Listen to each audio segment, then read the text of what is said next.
Engkau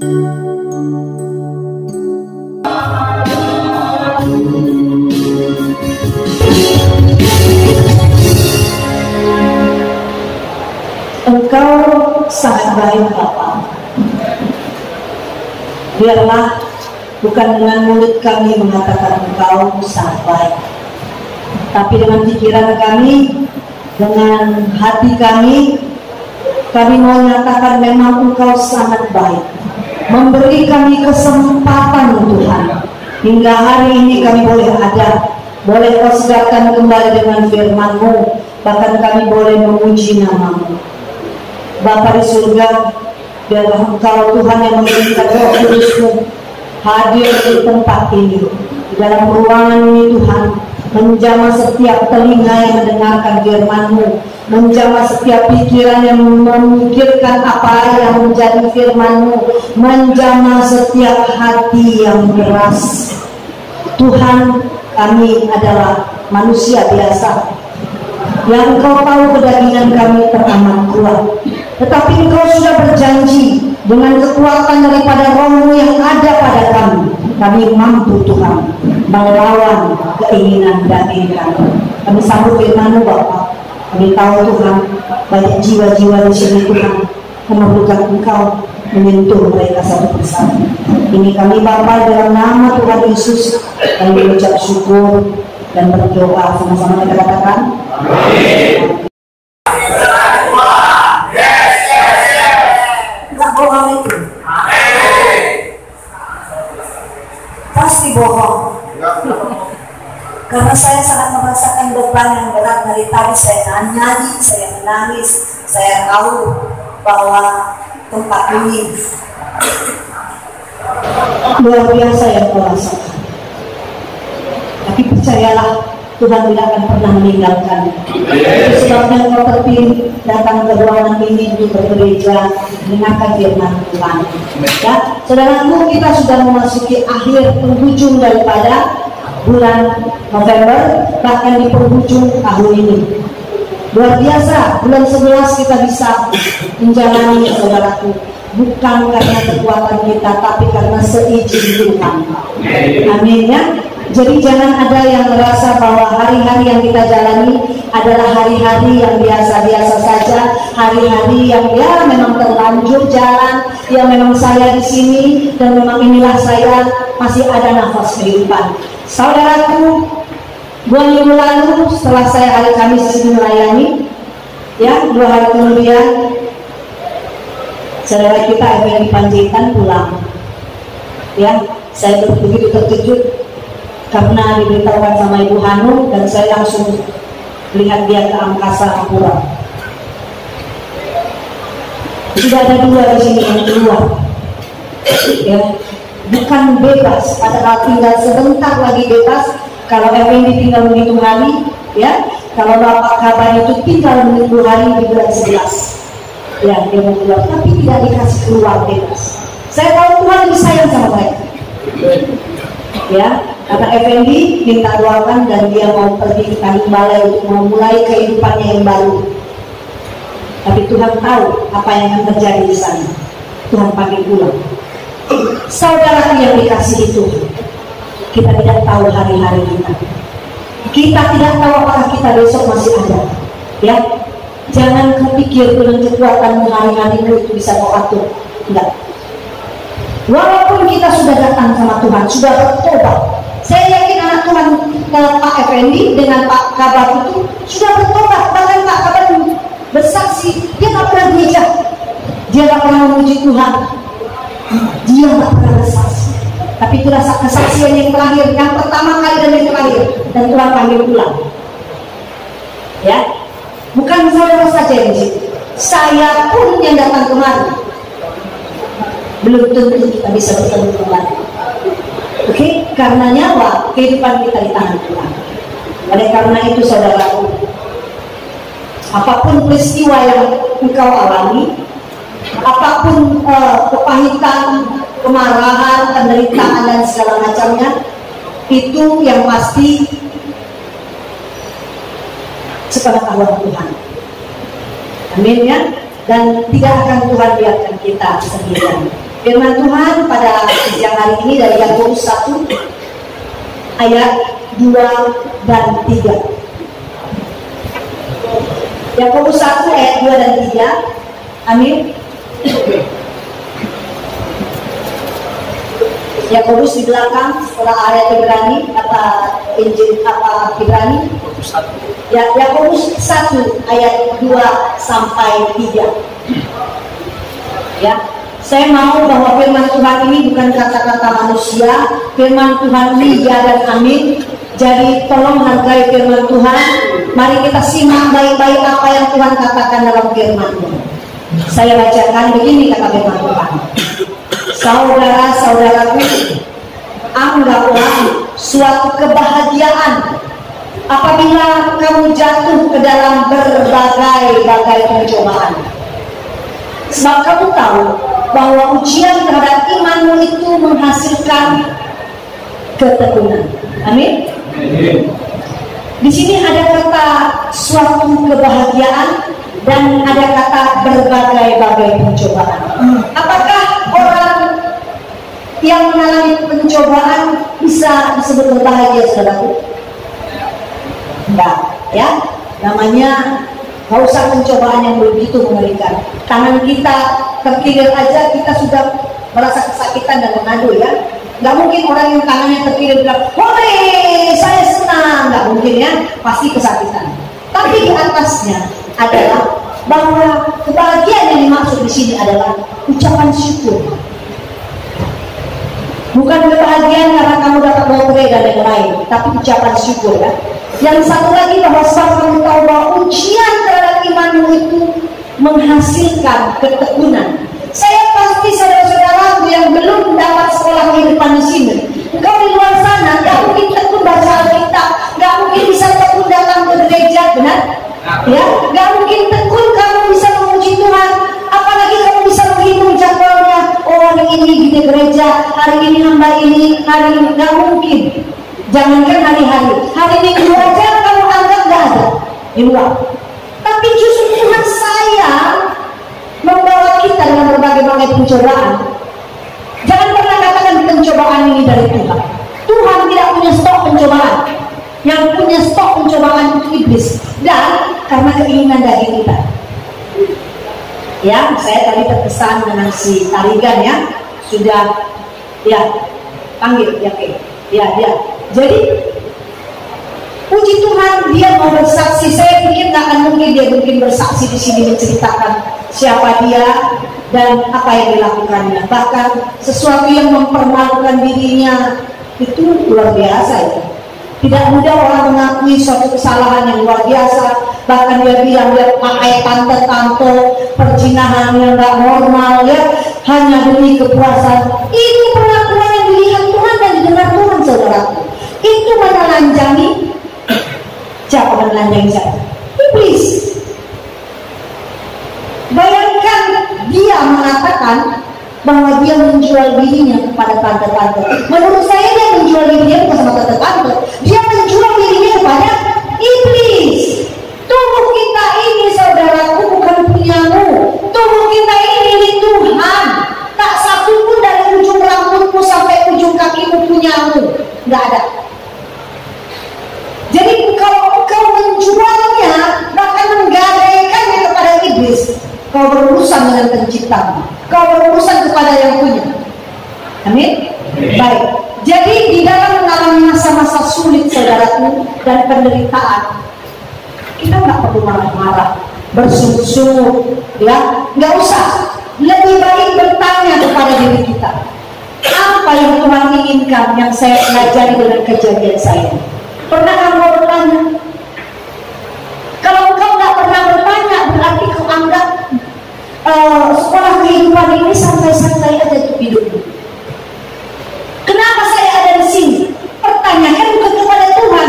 Kenapa ya Tuhan kau buat aku di sini? Boleh aja kau yang buat masalah, kok Tuhan yang kau tanyakan?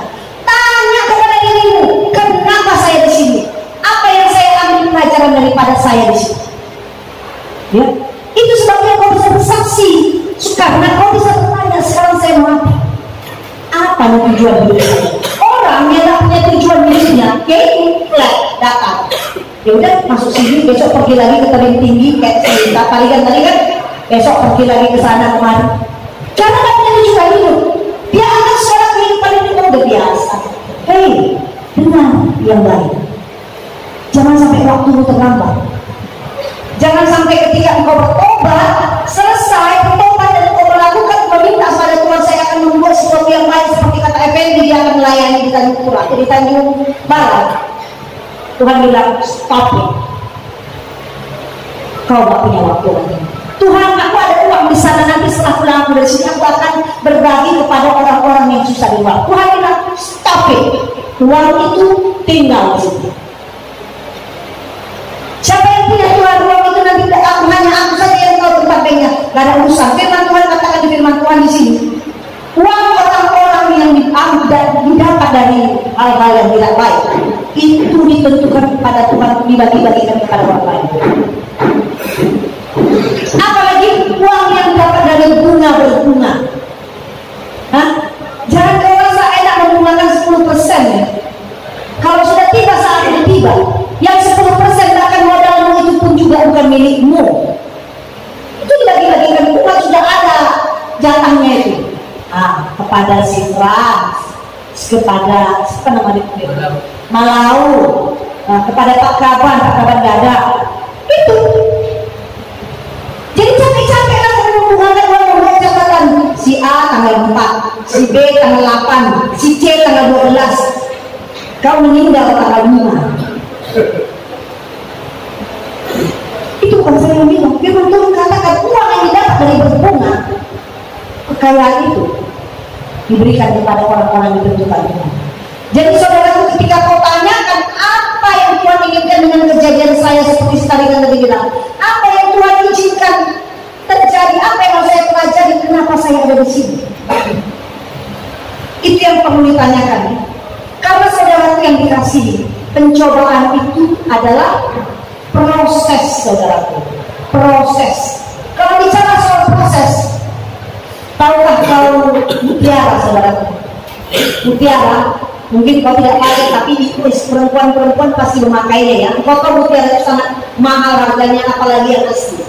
Ya, tahukah kau proses bagaimana mutiara itu terjadi? Bagaimana mutiara itu terjadi?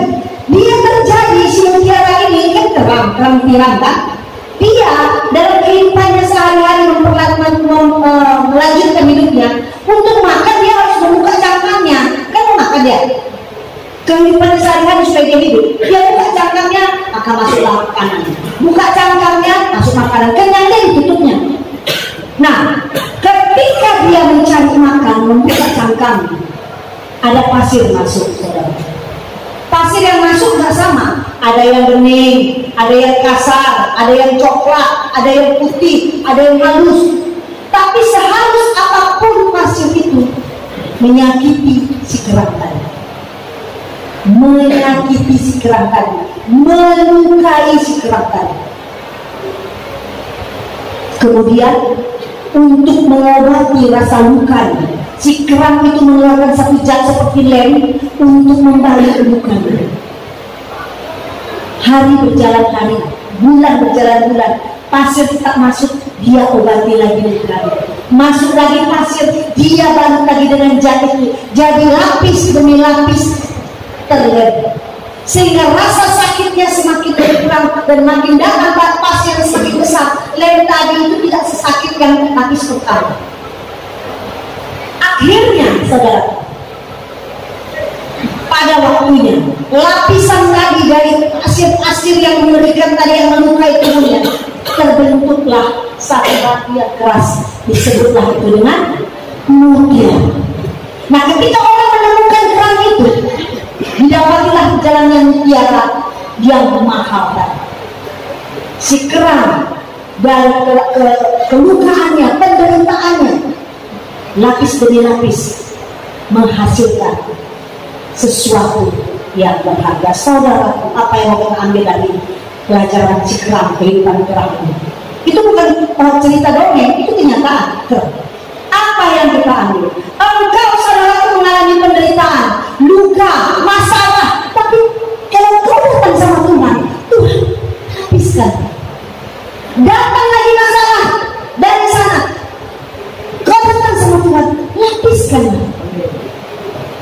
Sehingga suatu saat, ketika sudah saatnya tiba, engkau akan dikeluarkan Tuhan, sudah menjadi orang yang terhormati, sudah menjadi orang yang sangat berharga, seperti mutiara. Kita adalah mutiaranya, saudara. Amin. Kenapa saya bilang kita mutiaranya? Kalau kita ini cilepong, bukan mutiara, nggak mungkin Allah di surga itu memberikan, menurunkan seorang manusia bernama Yesus yang adalah dirinya menjelmakan diri sebagai manusia untuk menebus engkau dan aku. Karena dia tahu kita mutiara. Tapi kadang kita menggadaikan diri kita dengan iblis, seperti cerita sekali tadi, menggadaikan hidup kita dengan kejahatan, menggadaikan hidup kita dengan sesuka hati kita. Tapi Tuhan mau katakan, aku mengasihi anak. Dia yang akan melembut balikmu. Dia akan membentuk engkau. Kalau engkau di luar sana tidak pernah gereja di tempat ini, engkau dibuat Tuhan mengenal Dia, dengan mendengarkan firman Tuhan. Jika engkau tidak pernah bagaimana membaca Alkitab, engkau di tempat ini Tuhan ajarkan bagaimana membaca Alkitab. Tuhan proses seperti kerangka, sehingga kita menjadi mutiara. Ketika waktunya tiba, kita murahan nggak? Mutiara itu murahan nggak? Mahal. Ketika waktunya tiba, saudara, engkau akan dibuat berharga. Bahkan keluargamu akan tercengang-cengang melihat kau begitu hebat diangkat Tuhan menjadi kepala. Bu, jadi bagaimana Bu dengan tato saya, Bu? Saya sudah penuh tato. Pernahkah kau lihat hamba Tuhan pakai tato? Banyak. Dia bertato, tapi kau lihat dia diproses Tuhan seperti kerang tadi, diproses Tuhan seperti kerang tadi. Yang dulunya dia preman di tengah jalan sana, karena percaya preman kok, kakak adiknya semua bakal preman semuanya. Tapi dia mau diproses Tuhan, dia datang sama Tuhan, diproses di bawah Tuhan, diproses di bawah Tuhan. Sekarang dia hamba Tuhan yang luar biasa, bahkan diundang ke Amerika, diangkat Tuhan, dia sudah menjadi mutiara. Pertanyaannya, apakah engkau membiarkan dirimu tetap dalam luka-luka pasir itu? Semakin lama engkau membiarkan kau berlama-lama di dalam pasir itu, di dalam kubangan pasir itu, engkau tidak akan menciptakan mutiara dalam dirimu. Tuhan menunggu, saudara, ini sudah habis akhir tahun. Apa yang sudah kau lakukan dalam perubahan di tahun ini? Pertanyaannya itu. Tetap kau dalam kekerasan hatimu dengan kesombongan, entah apa yang kau sombongkan. Kalau engkau mati, kau tak ada apa-apa. Saya cuma melihat si Pendi di sini terbujurkan. Saya dapat, belum ada orang yang ada bapaknya dan saudara-saudara. Saya bilang, Effendi sudah selesai. Kita akan jumpa di tempat keabadian dalam surga Bapa yang mulia. Jangan kau pikir hari-harimu adalah hari-hari milikmu. Saya sudah bilang, Renali mana di sini? Tidak ada. Saya sudah bilang, saya dulu di sini adalah kaki saya. Saya sudah kasih tahu kan? Saya adalah orang yang sehat, lincah dan bisa lari. Tapi ketika saya kembali kemari, saya harus pakai tongkat. Tapi itu tidak menyurutkan semangat saya, roh saya menyala-nyala untuk menceritakan bahwa Tuhan itu ini macam baik. Jangan kau pikir mentang-mentang kau mengalami susah, kau gak bilang Tuhan itu baik. Katakan Tuhan itu baik, kau harus mengucap syukur. Biarkan yang lalu sudah berlalu. Masalahnya kau yang berlalu itu masih tetap kau lakukan ke depan apa enggak? Kalau kau lakukan tetap ke depan, lewat tahun ini 2022, kau lakukan lagi seperti kata si Cimil Malau 2022, Malau tetap sama 2023, tetap sama 2024. Kapan jeleknya kau tunggu waktumu? Tunggu waktumu sampai engkau tidak akan pernah punya kesempatan untuk bilang Tuhan aku mau bertobat. Jadi sekarang waktunya, saudara. Jangan sia-siakan, jangan sia-siakan hidupmu yang sudah ditebus oleh Tuhan Yesus. Dia berdarah-darah di kayu salib untuk dosa-dosa kita. Karena jangan kau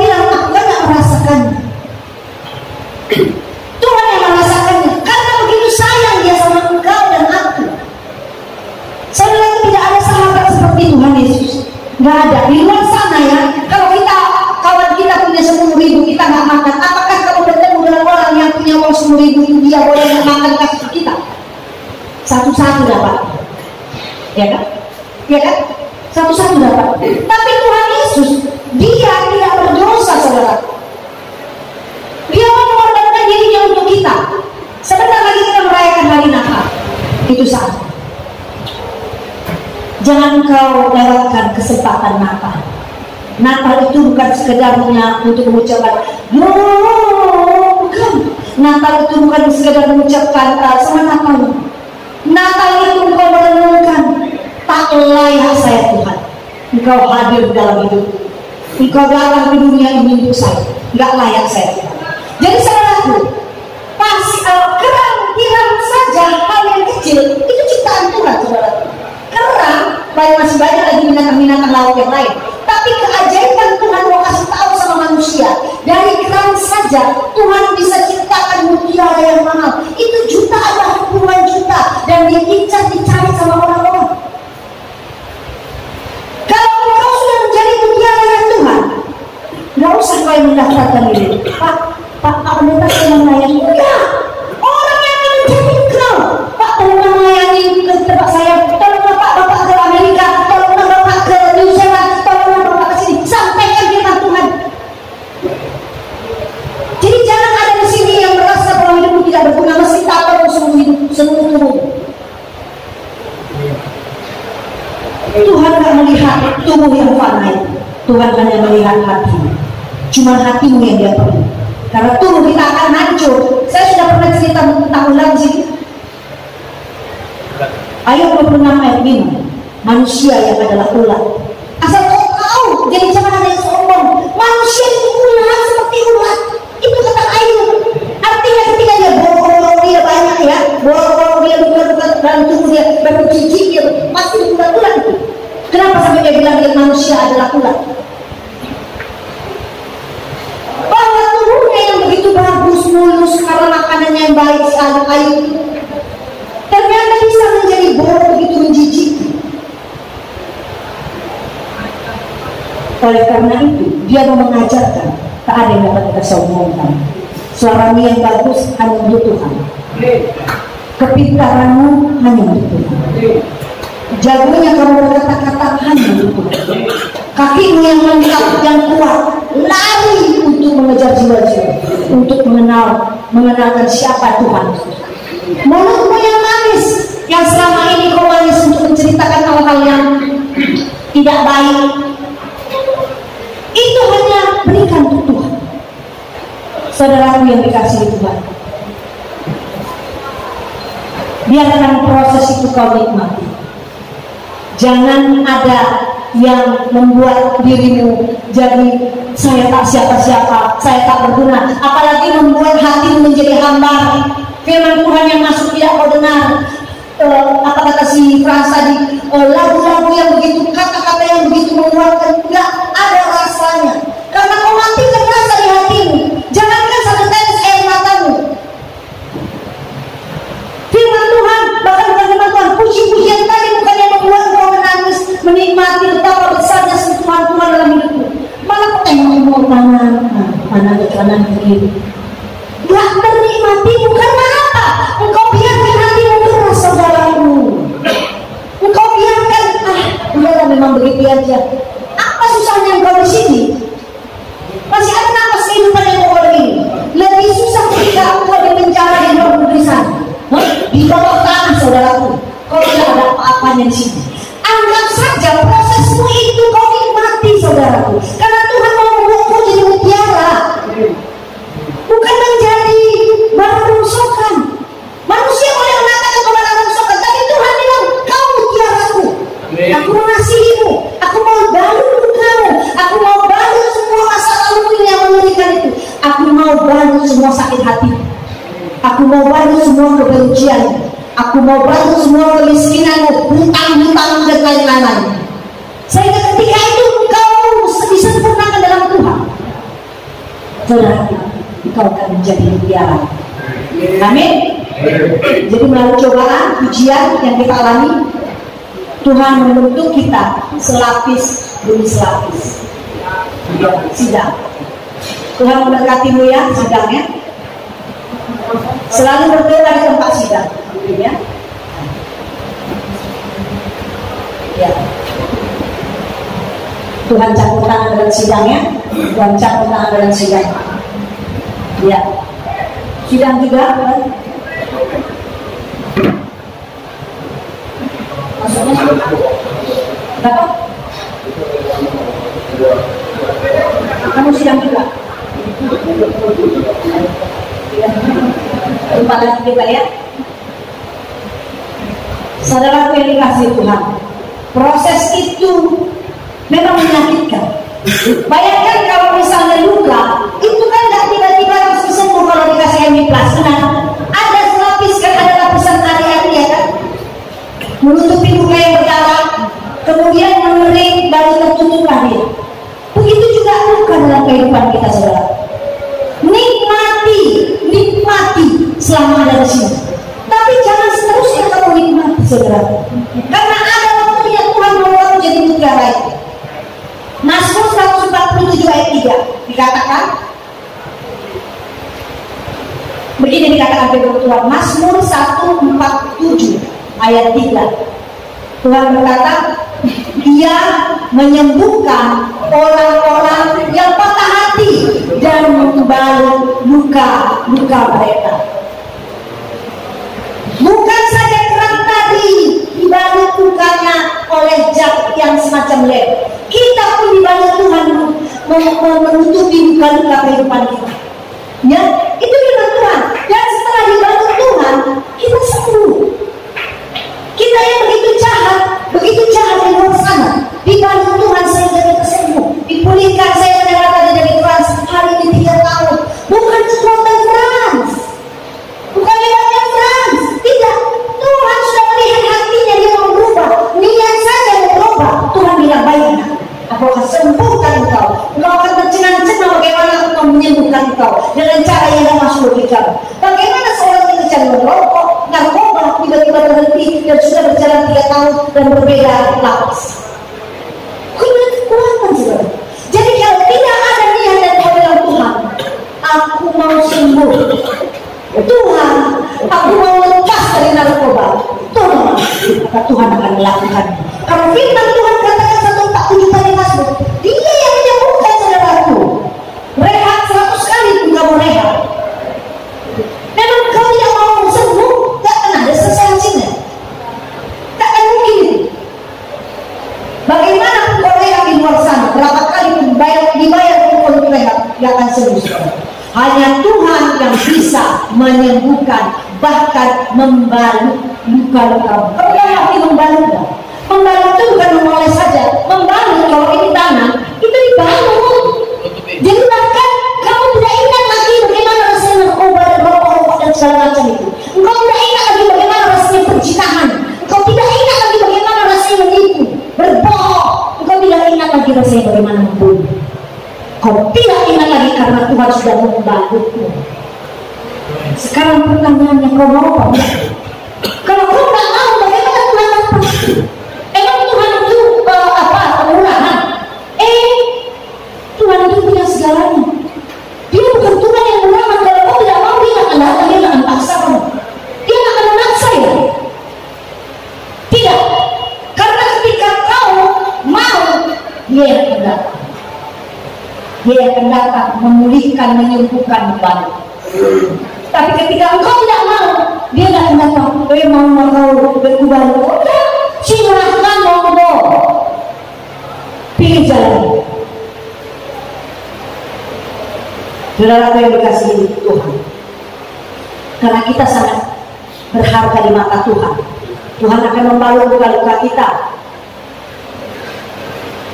Allah mau merendahkan dirinya sehingga menjadi manusia.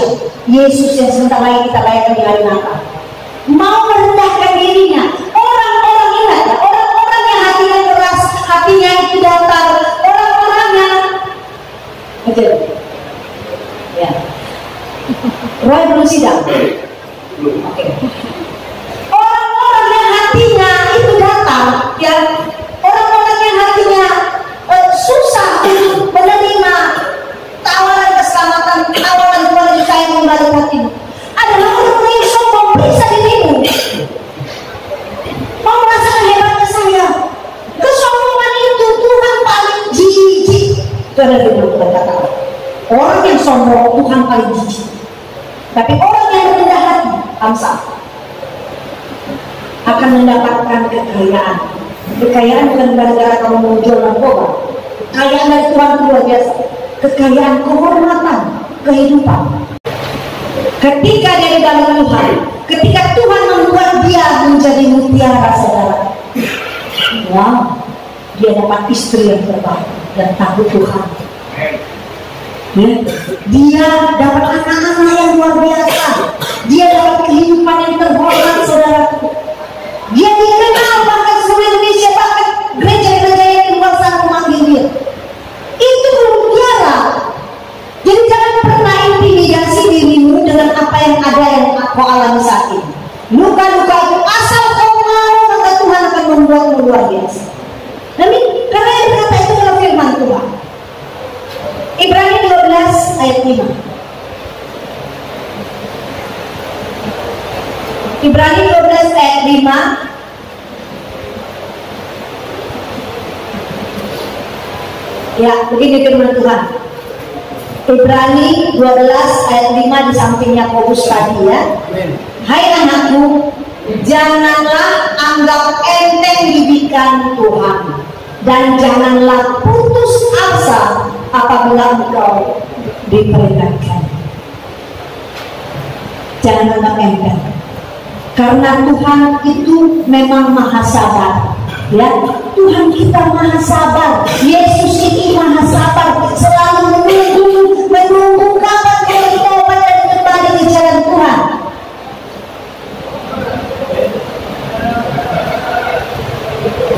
Hanya pada saat kita masih ada kesempatan kehidupan, saudara, dia akan terus bersabar menantikan kita kembali ke jalan Tuhan. Jangan anggap enteng dan jangan pernah putus asa.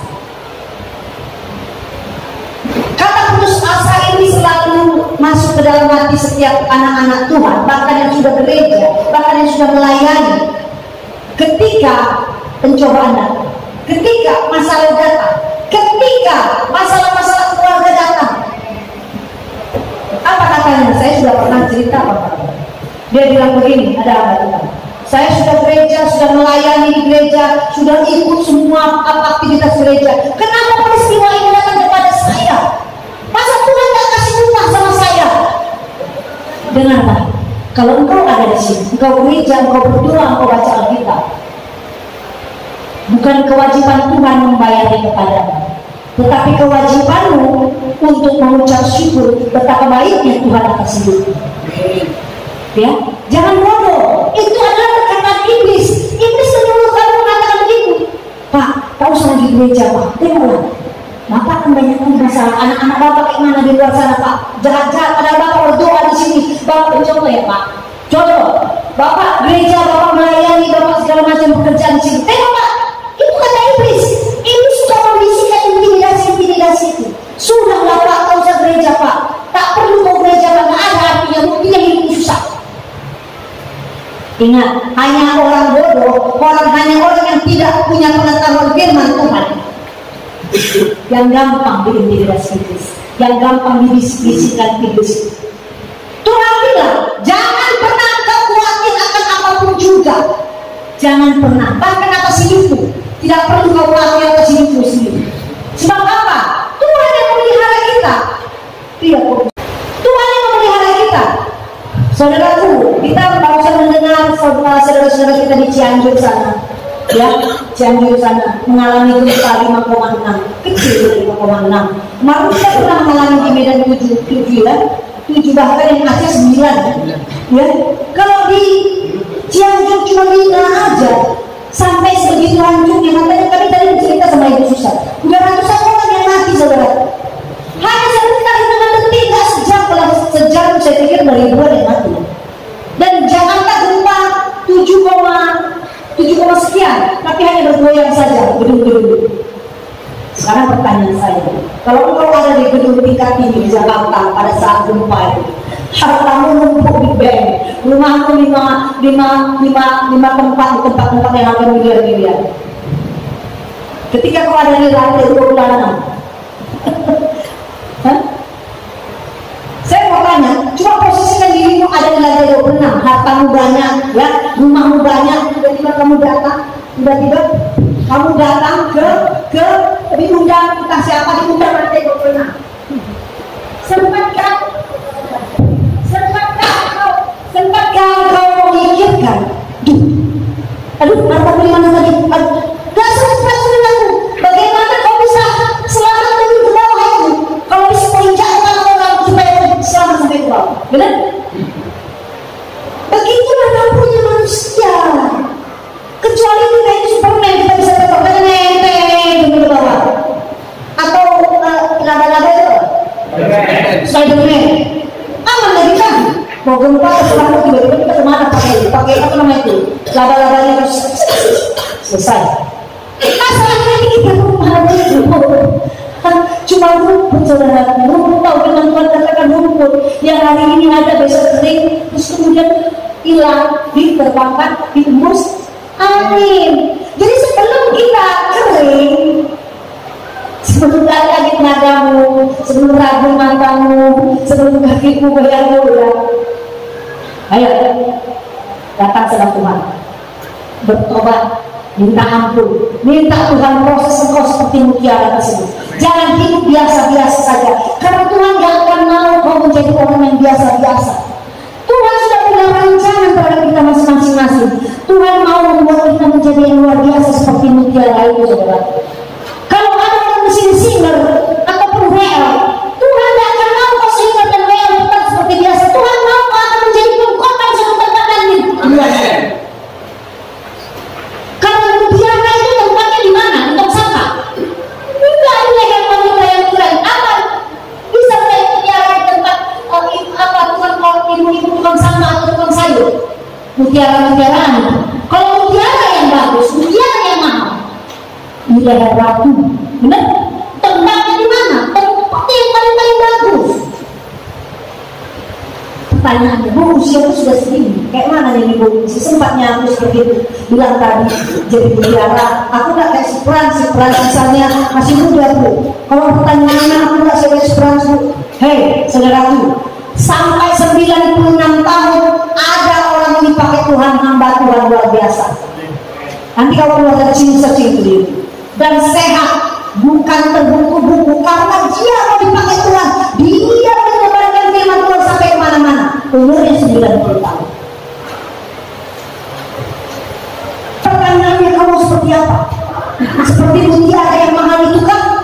Atau seperti rongsokan? Kalau kamu seperti mutiara, biarkan merendahkan hatimu di hadapan Tuhan.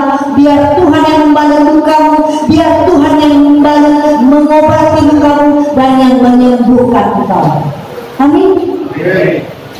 Saudara yang dikasih Tuhan, apapun persoalan, seberat apapun, jangan menyerah.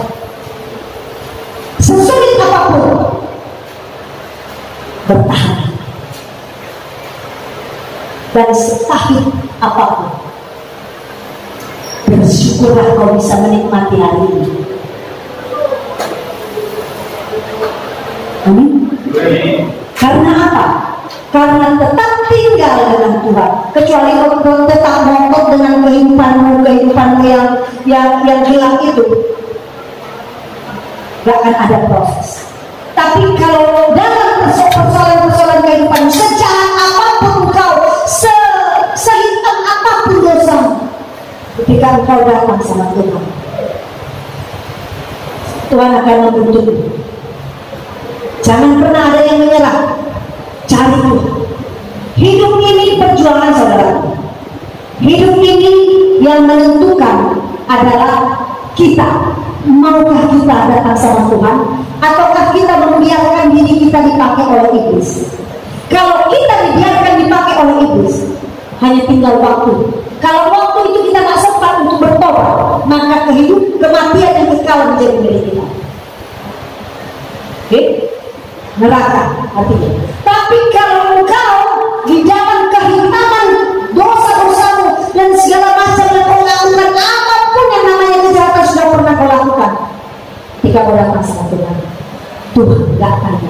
Tuhan akan bukakan, mari anakku, sini, aku mengasihimu, aku akan membantu engkau, membuat engkau menjadi seperti mutiara pilihan yang terbaik, dan aku akan membuat engkau terbang bagai raja wali. Sebagai penutup, 1 Petrus 5 ayat 6.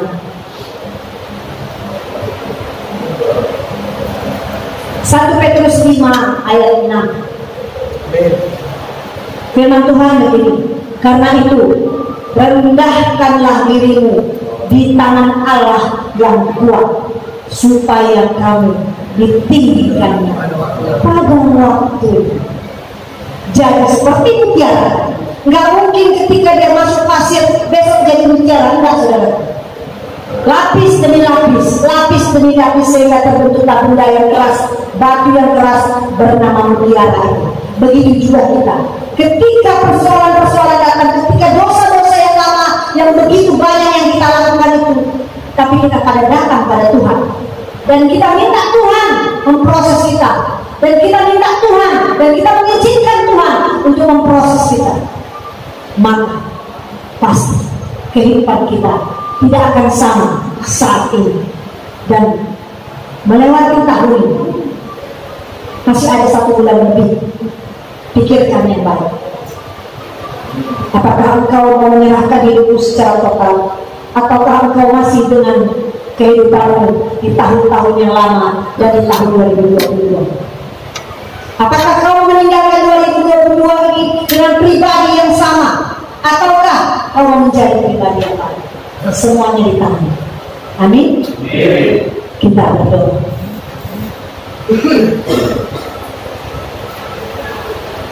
Tuhan, kami tahu Bapa, firman-Mu Tuhan mengajari kami, mengingatkan kami Tuhan, agar kami merendahkan hati kami di hadapan-Mu, memproses Bapa. Ya Tuhan Yesus, Hamba tahu Tuhan, anak-anak-Mu di tempat ini mempunyai pergumulan yang berbeda-beda ya Tuhan. Tapi di hadapan-Mu Bapa,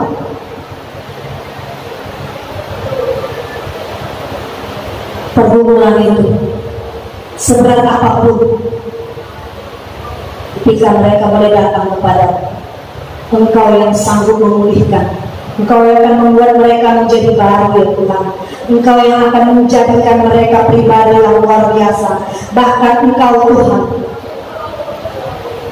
akan membuat kehidupan mereka seperti mutiara yang indah, yang mahal, yang dikagumi oleh banyak orang, sebab semua orang akan melihat Engkau berkarya di hadapan anak-anak-Mu yang boleh Engkau proses dan menjadi mutiara itu Bapa. Tuhan Yesus,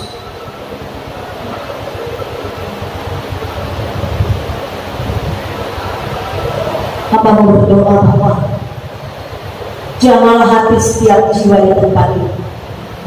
Tuhan,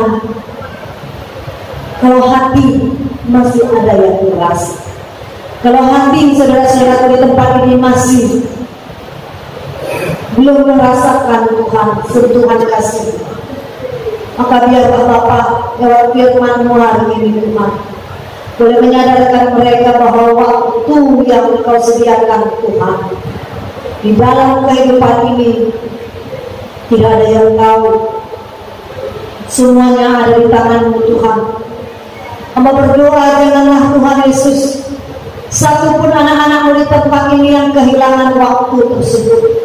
Biarlah Tuhan ketika Engkau sudah menyelesaikan waktu mereka di dunia ini, maka mereka sudah menyerahkan hidupnya, hatinya kepada. Mari Bapa, bukan dengan kekuatan mereka Tuhan,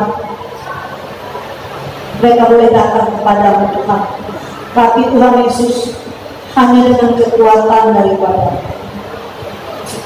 Haleluya.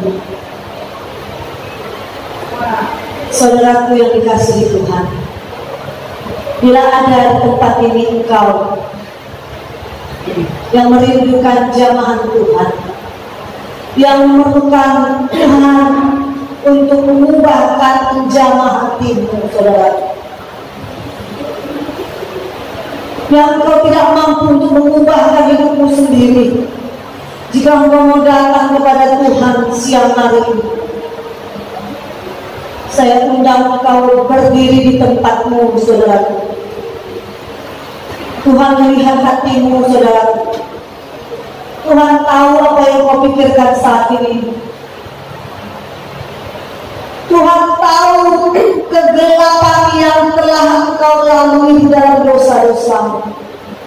Tapi kalau siang hari ini kau mau datang kepada Tuhan, merendahkan hatimu, meminta ampun kepada Tuhan, mau datang kepada Tuhan, mau berniat, Tuhan tolonglah aku supaya aku keluar dari kehidupanku yang lama. Berdirilah di tempatmu, saudaraku, saya akan berdoa untukmu. Dan biarlah Tuhan menjamahmu, saudaraku. Biarlah Tuhan yang membalut luka-lukamu.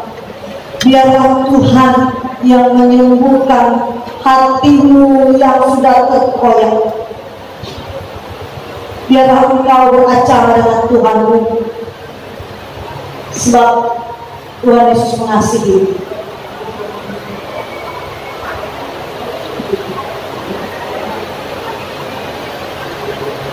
Bapa, hamba berdoa Tuhan, ini anak-anakmu yang berdiri di hadapan saat ini, Tuhan Yesus. Engkau tahu siapa mereka. Engkau tahu apa yang sudah mereka lakukan, Tuhan.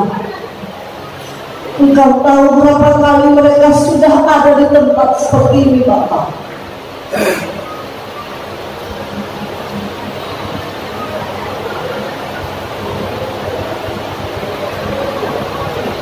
Ya Tuhan Yesus, ampunkan dosa mereka, Tuhan. Beri mereka kesempatan, Tuhan Yesus. Balut luka-luka mereka, Tuhan. Sembuhkan pikiran mereka, hati mereka, Tuhan. Sembuhkan kekecewaan dalam hidup mereka, ya Bapa. Tuhan Yesus, satu persatu di tempat ini, Tuhan. Biarlah Roh-Mu, ya Bapa, yang ada di dalam mereka, Tuhan, mendominasi kehidupan mereka, Tuhan. Di dalam nama Tuhan Yesus, Engkau roh kegelapan, roh jahat, aku usir, aku patahkan kuasa-Mu tidak boleh hampiri anak-Mu di tempat ini. Saat ini juga di dalam nama Tuhan Yesus. Engkau tidak berhak merampas milik kepunyaan Tuhan. Anak-anak Tuhan di tempat ini adalah milik kepunyaan Tuhan, yang seluruh anggota tubuhnya adalah milik penciptanya, Yesus Kristus.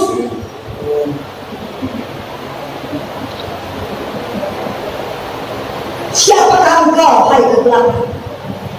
Siapakah engkau yang berani-berani menyentuh milik kepunyaan Tuhan? Mereka ini yang dipakai Tuhan, hai engkau kegelapan, dengarkan baik. Di dalam nama Tuhan Yesus, kau tinggalkan satu persatu tubuh mereka, pikiran mereka, hati mereka, segala ketergantungan mereka terhadap apapun itu di dalam nama Tuhan Yesus. Enyahlah engkau dari kehidupan mereka. Tuhan Yesus yang baik, terima kasih Bapa. Engkau menyentuh hati mereka, engkau menjamah mereka, Tuhan. Jangan biarkan mereka melalui tahun ini.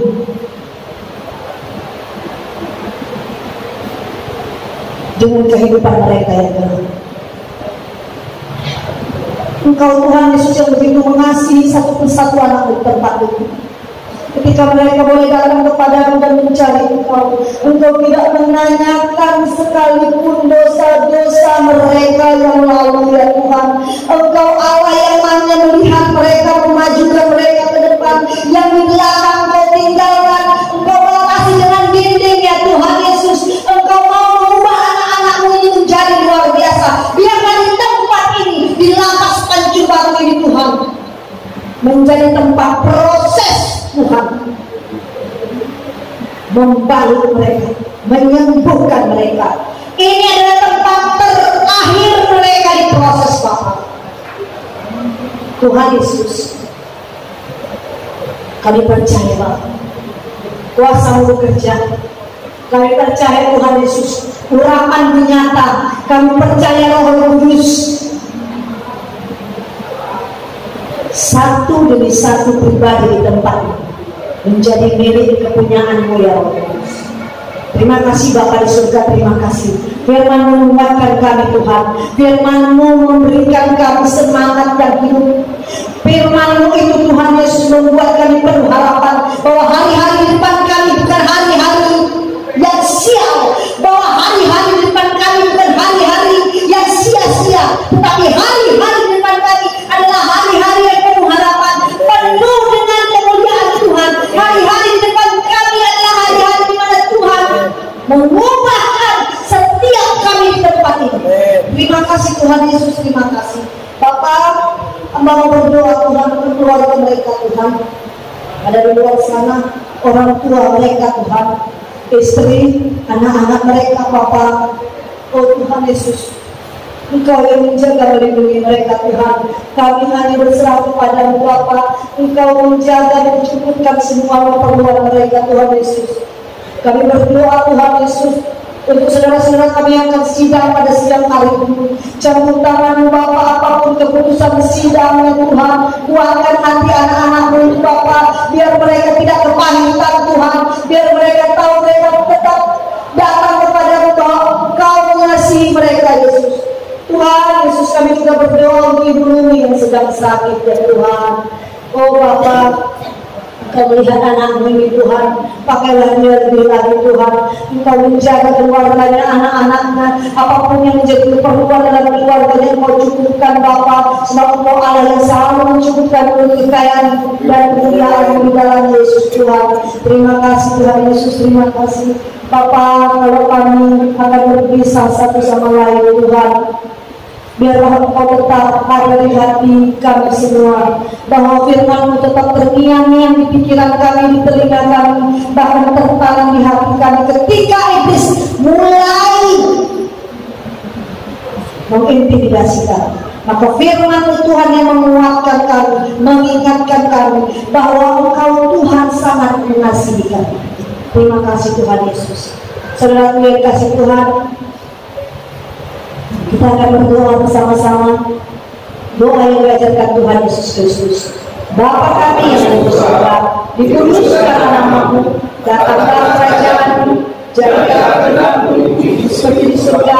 Berikanlah kami hari ini makanan kami yang secukupnya, dan ampunilah kesalahan kami, seperti kami mengampuni orang yang bersalah kepada kami.